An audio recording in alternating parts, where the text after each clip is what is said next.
السلام عليكم، مرحبا بكم في قناة عالم أم محمد إسلام. أتمنى من الله أن تكونوا في كامل الصحة والعافية. أولا أدعوكم فضلا إلى الانضمام إلى القناة بالضغط على زر الاشتراك مربع الاشتراك وتفعيل الجرس. اليوم إن شاء الله وصفة عبارة عن وصفة فعالة بإذن الله لتبييض وتقشير، مجربة، كتفتح لنا لون البشرة لدرجة عالية وسريعة. هذه الوصفة مجربة، ليس لها تأثيرات على البشرة، بالعكس فيها مكونات تساعد على إعطائها إشراقة ونضارة. كذلك أحتاج لهذه الوصفة نيفيا، نيفيا والأرز والحليب بودر. بالنسبة للنيفيا، تعرفوا أن نيفيا كانوا كيستعملوها الأمهات ديالنا وجدات ديالنا، يعني قديمة، تعالج الجفاف وتشققات البشرة والجسم والرجلين كذلك، وكتنقي كذلك البشرة. بالنسبة للنيفيا يعني عارفين النيفيا أننا لا نستعملها في الشمس، يعني كنستعملوها في المنزل في الداخل أو لا بالليل، لأنها لا ما كتسطحش لنا مع الشمس. بالنسبة للحليب البودر أو حليب نيدو، كيقضي على التجاعيد والكلف والنمش، وكيعطي البشرة إشراقة وطاقة وحيوية. بالنسبة للأرز، أنا طحنت الأرز مزيان ونخلته، يعني غربلته مزيان حتى حصلت على واحد البودر اللي رقيق بزاف، ما تخليوش انه يكون خشن باش ما يجرحش لينا البشره ديالنا.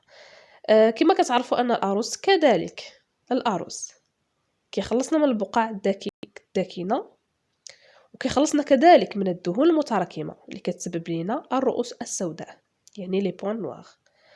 بالنسبة للمكونات اللي غنستعمل هنايا، يعني المقادير أو المقاييس، غنستعمل 2 معالق ديال الأرز مطحون، 2 معالق ديال الحليب، وغنحتاج كذلك 2 معالق ديال النيفيا.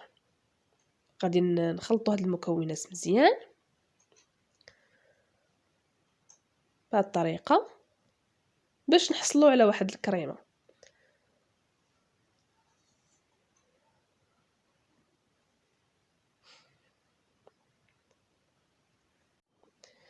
من بعد ما خلطت يعني الوصفة، خلطتها مزيان بهاد الطريقة، حصلت على هاد الملمس الرائع ديال هاد الكريم. هذا يمكن لكم توضعوه في واحد، انا وضعته غير في هاد لابواط هذه ديال النيفيا، حيت عندي نيفيا غير صغيره، يعني انا كنستعمل اكثريا هاد النيفيا اللي كتكون صغيره، تاخذوها يعني من المحلات أو المتاجر الكبرى اللي كتكون يعني الاصليه.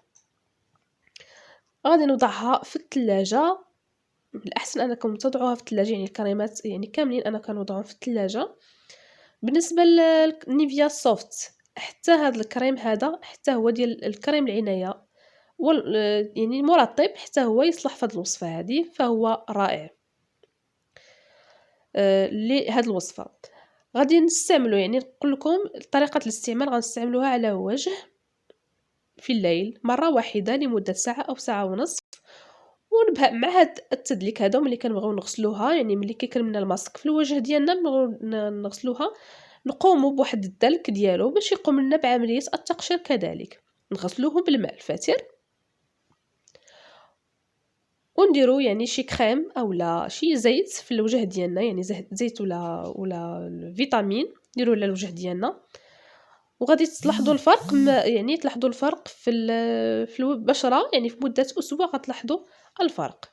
نتمنى انكم هاد الوصفه ان شاء الله تنول الرضا ديالكم وتعجبكم وتعطيكم نتيجه كما عطاتني انا نتيجه.